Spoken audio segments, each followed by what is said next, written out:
Welcome back, everyone. I'm Jordan Giesecke, and this is The Limiting Factor. Tesla recently unveiled the Plaid Model S. There was a huge amount of excitement and hype around the unveiling and what we could expect from the vehicle. For hardcore followers of Tesla, this centered around one key point. Would Tesla use their new in-house 4680 battery cell and structural battery pack, the workhorse 2170 cell from Giga Nevada, or would they continue to use the 18650 battery cell that Tesla has been using in the Model S for the last decade? Today I'm going to give my thoughts on why I think Tesla stuck with the 18650 battery cell and why, if that's the case, it was an excellent choice. Before we begin, a special thanks to my Patreon supporters and YouTube members. This is the support that gives me the freedom to avoid chasing the algorithm and sponsors, and I hope will eventually allow me to do this full time. As always, the links for support are in the description. In my Battery Day predictions videos, my theory was that Tesla would put the new 4680 battery cell into the Model S and X first. Why? I estimated Tesla's new 4680 line would be capable of 5 to 10 gigawatt hours of annualized output, which is exactly the output that would be required to cut the S and X vehicle lines over to a new chemistry after a decade of importing the 18650 battery cells from Panasonic Japan. Beyond that, my reasoning for using the 4680 battery cell for the new Model S and X was twofold. First, the Fremont Vehicle Factory was just down the road, which would be great for localization. Second, the Model S and X are high-cost, high-margin luxury vehicles, which means buyers of those vehicles would be more willing to pay a premium for Tesla's newest technology. I assumed that the Model S and X would be the primary use case for the 4680 for at least a year to optimize the 4680 line before making duplicates of the line. Then Tesla would expand production by 30 to 40 gigawatt hours per year, which would be reserved for the Cybertruck, Model 2, and the Model Y in Europe. While Kato was supplying the S and X lines, I assumed the North American Model Ys produced at Giga Austin would continue to use the 2170 battery cell so that all North American Model Ys used the same battery cell. I figured this would be fine because vehicle range isn't just about the battery, it's about the entire stack of technology that goes into the vehicle. The 2170 is still a market-leading battery cell, and Tesla has the best aerodynamics, lightest hardware, and the best software to squeeze more range out of each lithium-ion than any of its competitors. The words I used were, Tesla could use any battery cell and weave straw into gold.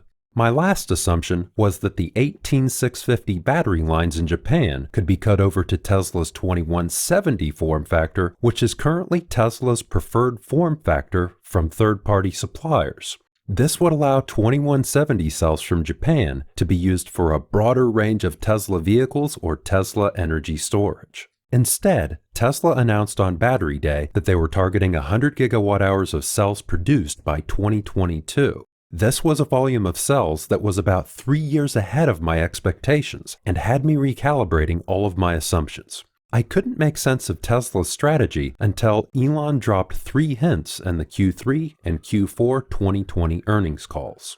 Elon advised that Kato Road would support the Berlin ramp of the Model Y, that Berlin would receive the first 4680 battery cell production outside of Kato Road, and that the new Model S would use the 18650 battery cell. After these comments, several light bulbs went off in my head. Let's look at 2 of them.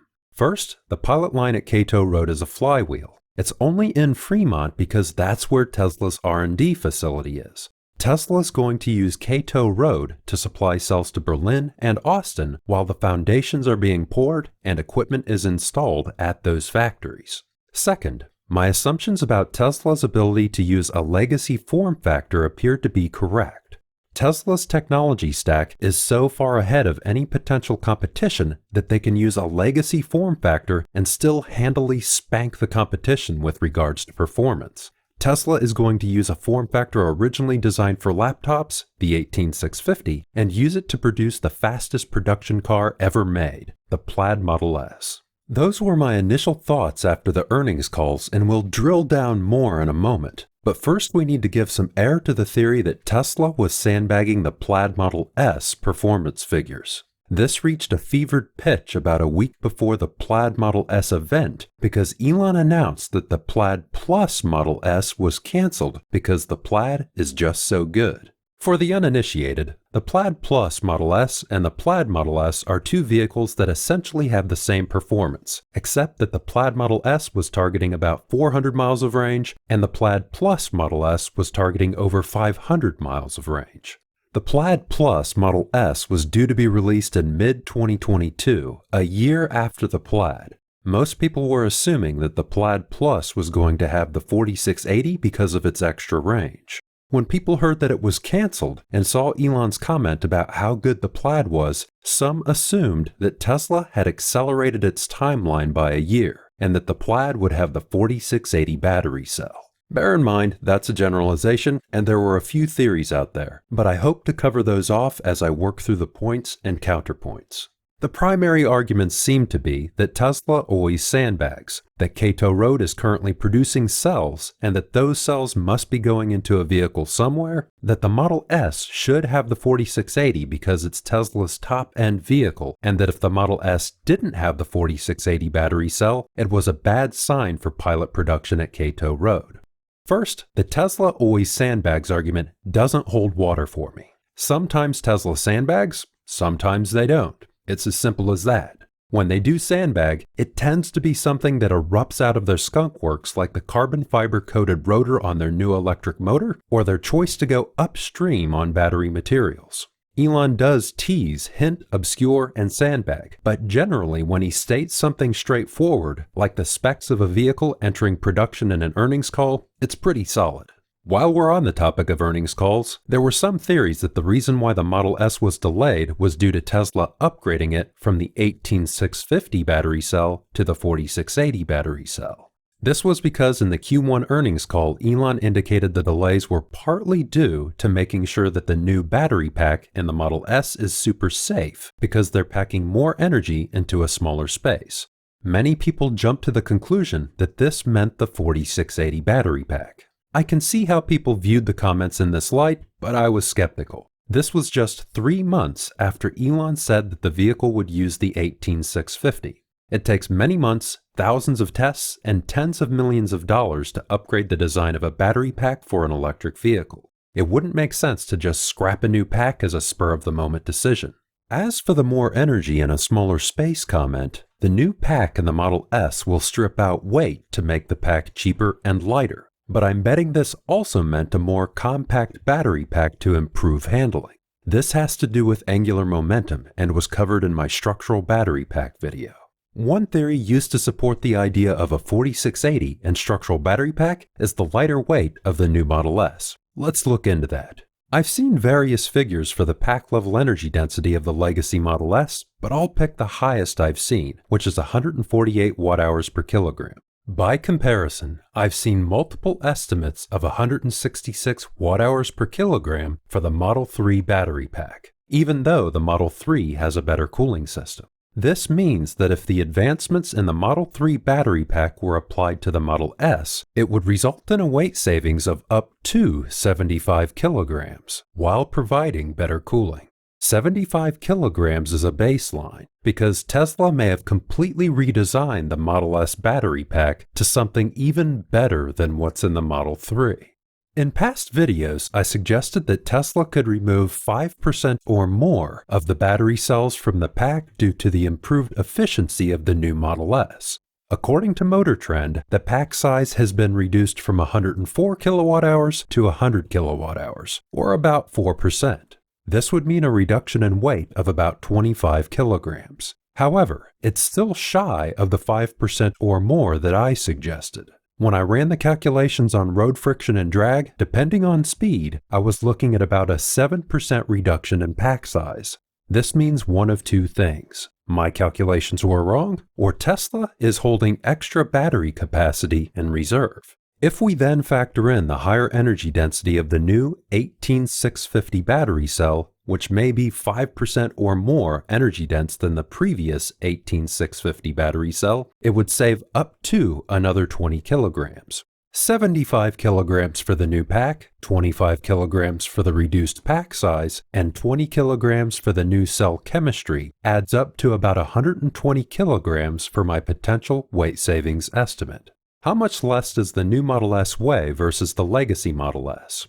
About 168 kilograms less. As discussed in the structural battery pack video, the structural battery pack should provide a 10% weight reduction at the vehicle level, not at the pack level, meaning a weight savings of at least 224 kilograms. This doesn't include the additional weight savings of the higher energy density 4680 cell, which would save another 50 kilograms for a total of 274 kilograms. This means that the weight of the new Model S doesn't line up with my estimate for an improved 18650 pack or a vehicle with a structural battery pack and 4680 battery cells. My estimate is closer at only 33 kilograms shy versus roughly 106 kilogram overshoot. However, at the Model S event, Elon emphasized the power-to-weight ratio and all the improvements Tesla's made to the motor, which strongly suggests the new motor is lighter. By how much, we don't know, but I expect this weight reduction trend continued with the new HVAC system and the rest of the vehicle structure. Add all that up and it's not a stretch to assume that Tesla was able to bridge the gap from my weight reduction estimate of 120 kilograms and the actual weight difference of 168 kilograms. With that said, it's still speculation all the way around. This is why when I consider whether the Model S is using the 18650 or 4680, I look for the convergence of multiple pieces of evidence, rather than taking one piece of evidence and letting my mind run wild. What about the argument that the 4680 cells from Kato Road have to be going somewhere? Well, that somewhere might be to the recycling plant given Elon's comments that the 4680 battery cells aren't quite reliable enough yet to go into vehicles. This leads us cleanly into the argument that the 4680 cells in the Model S are an important indicator of the 4680 production ramp at Kato Road. There's nothing to indicate that Tesla is encountering serious issues with the 4680 ramp yet. Tesla would have only just finalized the final version of their 4680 battery cell manufacturing line, and it will take a few months to iron out the kinks. Battery cell lines are not vehicle lines. The battery cells can't be used until quality is 100% flawless, and it takes several months to dial this in and increase yield rate. If you'd like to know more about this, check out the lithium mine to battery line video and look for the timestamp reliability concerns at 44 minutes and 34 seconds. I imagine a small but increasing proportion of the 4680 cells coming off the line at Kato are passing quality control, meaning they aren't all scrap. These could be used for verification and testing, which requires thousands of cells. Any remaining cells could be used in test vehicles like the Tesla semis or stockpile. There's no telling at this point if Tesla has enough good cells to stockpile yet, or how large that stockpile could be. I'm waiting eagerly for the next earnings call for an update, which will probably be the most important update on the 4680 battery cells we've received so far. Finally, the point that Tesla should use their most advanced battery cell for their most premium vehicle. That's an excellent point, and it was the original reason why I wanted to see the 4680 in the Model S and X first. With that said, if the Model S and X have the best performance of any production vehicle, it's just not necessary. At the end of the day, the overall experience of owning a Model S or X will be what sells the cars, and that's what Tesla would be focused on. The die-hard supporters are important, but the average consumer isn't concerned about the form factor of the battery in their vehicle. They look at the overall experience. The Model S looks like it will give customers the best overall experience of any luxury vehicle on the market. It has better track performance than any internal combustion supercar on the planet, while being capable of carrying 5 people comfortably. But it doesn't end there. It's also safer, cheaper, quieter, cleaner, and easier to maintain. Oh yeah, and within the next couple of years, it should be able to drive itself while you play PS5 games. As a side note, the Model S is now the fastest charging vehicle in Tesla's fleet. According to the data I could find online, the legacy Model S was capable of charging 163 miles in 15 minutes. The new Model S charges 187 miles in 15 minutes. This compares to 180 miles in 15 minutes for the Model 3. This is a good chance to revisit my prediction that Tesla would start increasing the charge rate of its vehicle fleet by increasing the amount of silicon in its batteries. During the first 20% of charge, Tesla vehicles can accept charge at the maximum rate of the charger. This is because Tesla's battery cells contain about 20% silicon as a proportion of energy storage capacity, which absorbs lithium rapidly. The other 80% is graphite, which absorbs lithium ions more slowly. For those interested, 80% by energy density means 3% by weight of silicon because silicon has 10 times the energy density of graphite. The legacy Model S had a weak cooling system, and I'm assuming that's why the charge rate was slower than the Model 3 to 15 minutes. This means the faster charge rate to 15 minutes is most likely due to the improved cooling of the new pack and doesn't indicate silicon yet. However, thanks to Manic Marge on Twitter, we now have charging data to 34% state of charge at the maximum charger output. This means the amount of silicon in Tesla's new 18650 battery cell is now probably at least 5% silicon. There is a chance that this could be due to other improvements in the chemistry of the new 18650, but I'd put the odds at 4 to 1 that it's mostly due to silicon. If you'd like to know more about why silicon charges faster, check out my fast charge video. Several people have asked me about the power output of the 18650 cell and whether the cell is capable of this kind of performance. In short, yes. The graph is primarily illustrating the extra motor that develops additional horsepower, but of course there needs to be a battery cell behind that output. As I said before Battery Day, when there were rumors of Tesla using supercapacitors, they simply aren't needed. A modern EV battery pack can deliver an extraordinary amount of power so long as the battery is well cooled. There are many other factors here, but explaining the factors that influence power output in both bursts and at a sustained rate, and how battery cell and pack design accommodate that, is a topic for another day. The strongest argument for me that Tesla would use the 18650 battery cell is that if they did use the 4680 in the Model S, where would they get the cells to support the ramp of the Model Y in Berlin and Austin, the Cybertruck, and the Tesla Semi? 10 gigawatt-hours is good for, at most, 150,000 vehicles per year, and that's being generous. It's a stretch to assume that could support 5 vehicle ramps. With all that said, it appears the Model S was originally designed to accept a structural battery pack with the 4680 cell for the Plaid Plus version.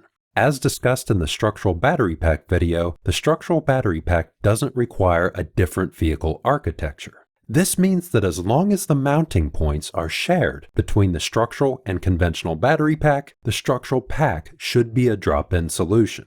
In the Q4 earnings call, Elon also said that the Model S would continue to use the 18650 form factor for at least a few years, and that over time, Tesla would retire the form factor and move to a more consistent form factor.